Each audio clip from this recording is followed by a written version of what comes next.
Hello, I'm Rocky Sue. You can find my books at rockysuebooks.com. And we've been doing a series, my daughter and I, Mary, on I'm a Narcissist Magnet. And we want to continue the series today. I mentioned in the last session that narcissists, you see them in all walks of life. It's not just your boyfriend, you're married to one. They can be your sister, your mother, your father, your roommate, as in the last one. The chaplain, or even in this case, a professor, someone who was in authority over Mary while she was in college. Yeah. So this one, you're never going to guess what it is about, what it's called, The Professor, as Mom stated.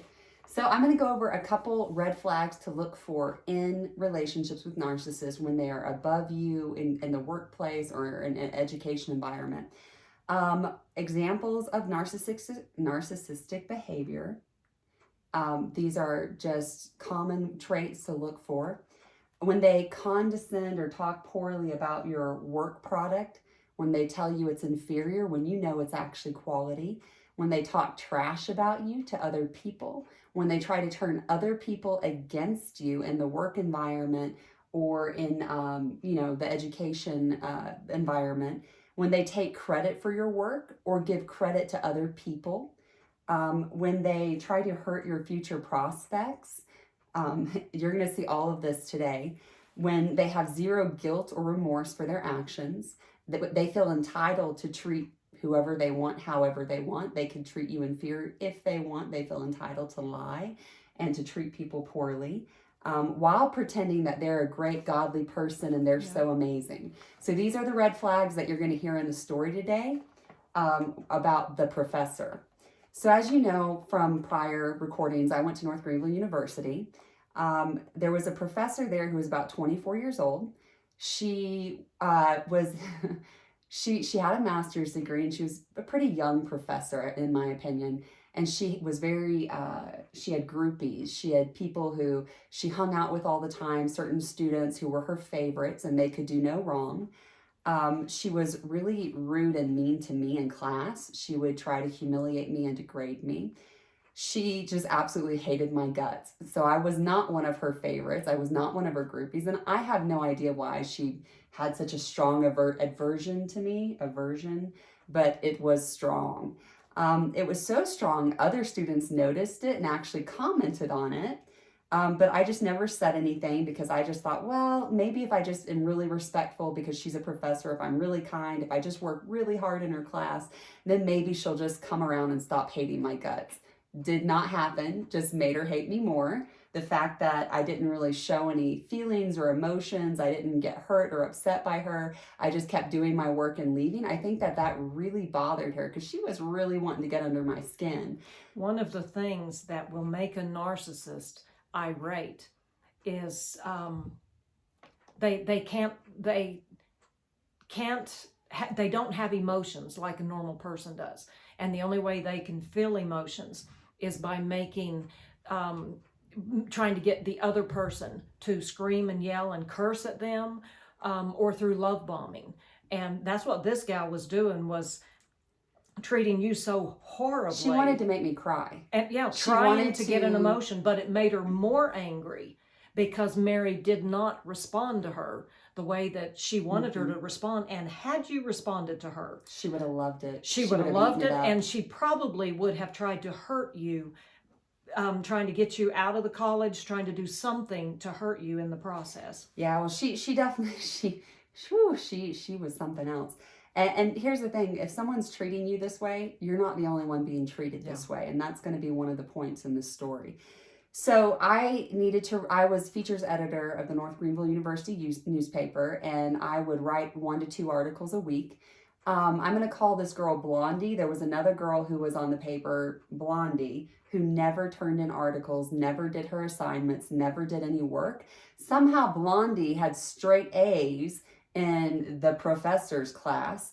Now I had a work study with another professor and graded Blondie's papers for her other classes for that professor, and she never turned in her work. She never did any. She kept failing all of her classes but she had straight A's in the professor's class. So the professor would look at me and say, go do Blondie's work, basically. She wouldn't say go do Blondie's work, but she would assign 2 articles to Blondie. Blondie wouldn't do them. At the last hour, I would get a text, a phone call, or I would walk in to edit and I would hear, go do Blondie's work, go do this, go do that, go do this article. And I'm thinking, well, Blondie was supposed to do that article. She didn't do it. And somehow I kept getting C's in this woman's class, even though everyone else, all her groupies were getting A's, and my work was superior. And I'm not saying superior to theirs, I'm saying I had good work product. And in fact, it was so good that some of the other professors and other disciplines submitted some of my articles to local newspapers, and my work was published not only in the school paper, but in local newspapers, which I'm sure just made the professor that much more angry. So anyway, I keep thinking maybe it's in my head that she hates me. Maybe I'm just imagining it. Maybe she's just curt with me. Like, I'm not really sure what's going on because I've never had a professor act so inappropriately before. And one day I'm walking into the classroom. I'm at the door and I hear the professor talking to several of her students, several of the groupies. And she says, oh, she knows I hate her. Mary knows I can't stand her. It's not like it's a secret. And then she continues to talk all types of trash about me. And I stand there listening for about 5 or 6 minutes, and I am so shocked. And I end up skipping class. I leave, and I just go cry in a corner somewhere. I'm just devastated that she's saying how worthless I am and all these terrible things about me. And the other students are just listening or agreeing. No one's arguing. No one's saying, hey, you're a professor. You're not supposed to say anything like that, which I don't blame them. I wouldn't want to, put myself in her target zone either. She was so terrible. So anyway, I don't remember everything she said. I just remember the feeling completely and totally devastated and so sad. She kept trying to lower my GPA by giving me bad grades. And I actually went to her office and argued with her 2 or 3 times about grades where she had given me a D. Like she was going to give me a D for the semester. And I told her I have turned in every single assignment. I do excellent work. Point to me and show me why I'm getting C on this. Point to me and show me why I'm getting a D on this. Tell me why I'm getting a bad grade. She couldn't point anything out. She would say, well, because you just, curse word, but I'll just say complain about it so much and you just can't accept what you deserve, I'll go ahead and give you a B, but you didn't earn it and you don't deserve it.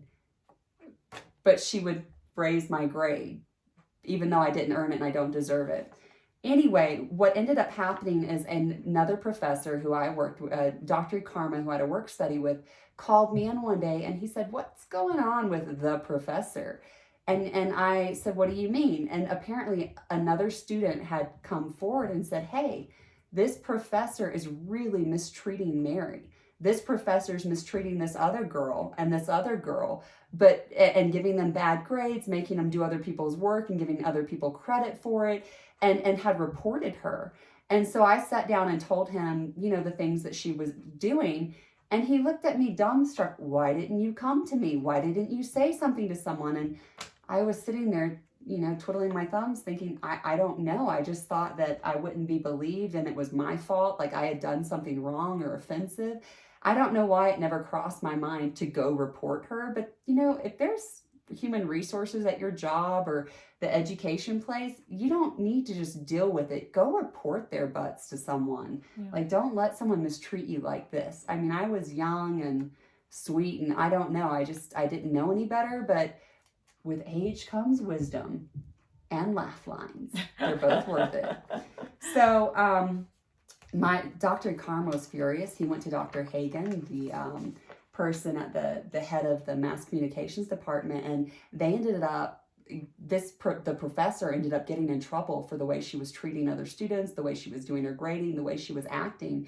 And I heard through the grapevine, it's not confirmed, but one of the professors there told me she did an application to get her PhD at North Greenville University. I heard that she was rejected because of her unprofessional behavior, at least at that time. She probably got it somewhere else or there later on.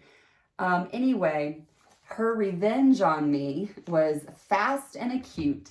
So she was in charge, the professor was in charge of the final party of the year for the mass communication department, putting it together and doling out the awards.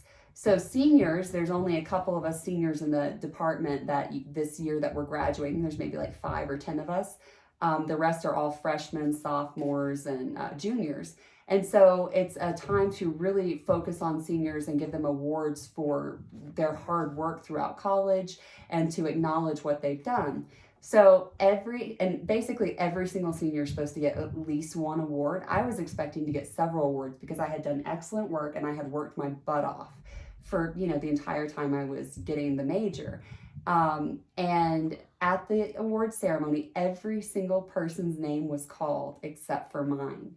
And there were freshmen who were getting senior awards that I'm like, oh, I'm going to get this one. This one's actually me. They're describing me. This is what I did. And then they call a freshman's name. And it was devastating. I finally left the party probably 30 minutes early and just left because I was the only person in the entire building who didn't get an award. And it really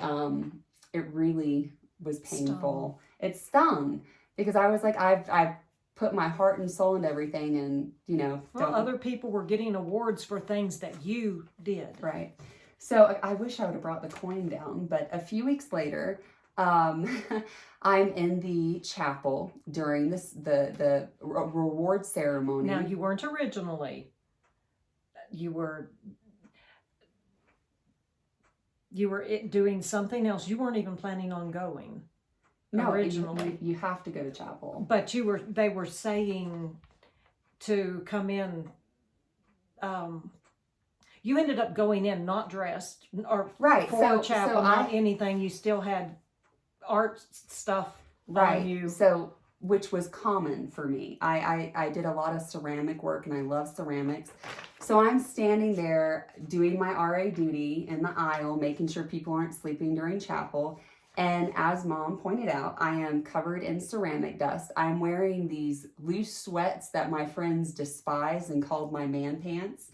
I'm wearing red shoes that they also hated, these red tennis shoes that were grotesquely ugly. I literally bought them and wore them because my friends hated them so much. I thought it was funny that it bothered them. I had mismatched socks. I had a t-shirt that was covered in, dust and stained with clay, but I didn't care. I wasn't getting an award. So I'm standing back monitoring my section, and all of a sudden I hear, and so the people on the stage are wearing tuxedos and dresses, and they are, styled to the nth degree, looking good up there on the stage with their sparkly, shiny teeth and their sparkly hair and their shiny shoes.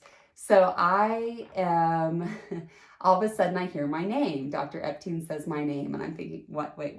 Is this a mistake? Did he just say my name? Am I getting in trouble for my wardrobe during the award ceremony? Like, what's happening? Have I been disrespectful because I'm in chapel looking like a homeless person?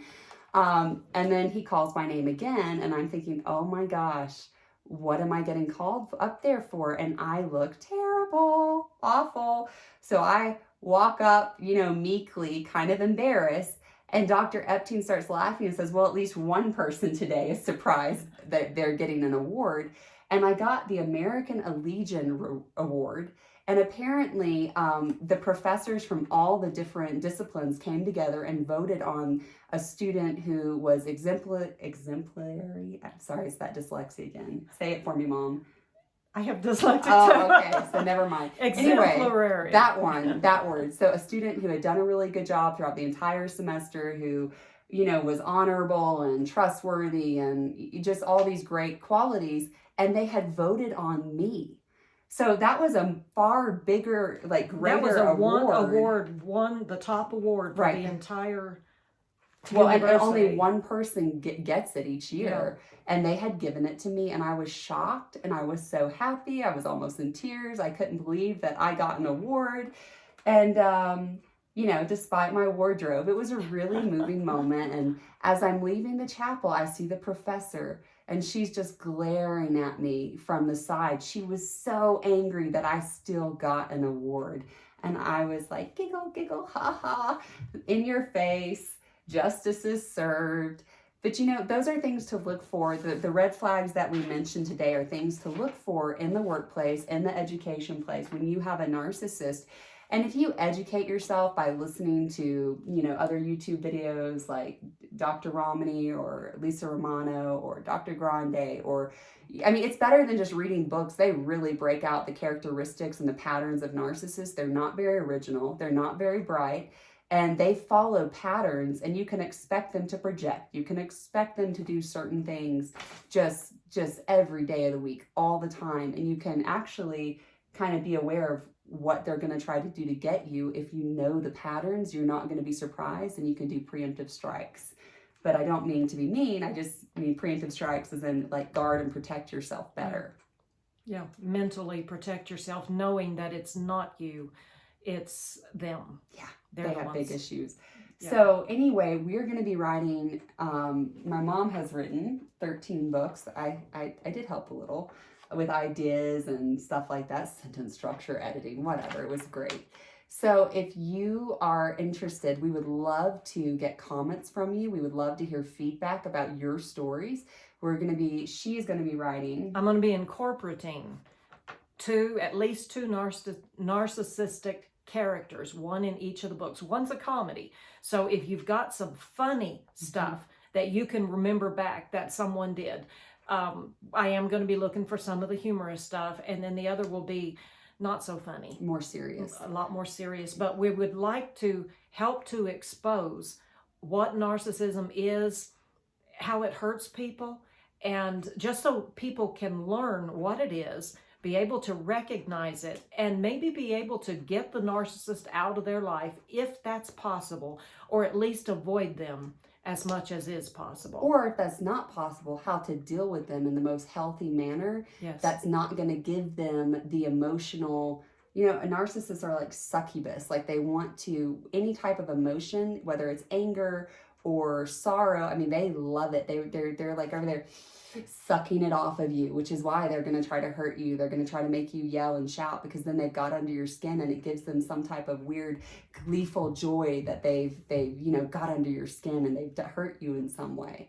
So that's how they get their highs. But it's by hurting people. Good to be aware, to learn more, educate yourself, so that they're not able to affect you and get what they're looking for. If they can't get their narcissistic supply from you, they're going to have to go look somewhere else. And trust me, you want them to look somewhere else. Thank you for joining us today. And again, my website is RockieSueBooks.com. And subscribe and join our forum here, our group, and let us know your stories. Have a blessed day. Thank you.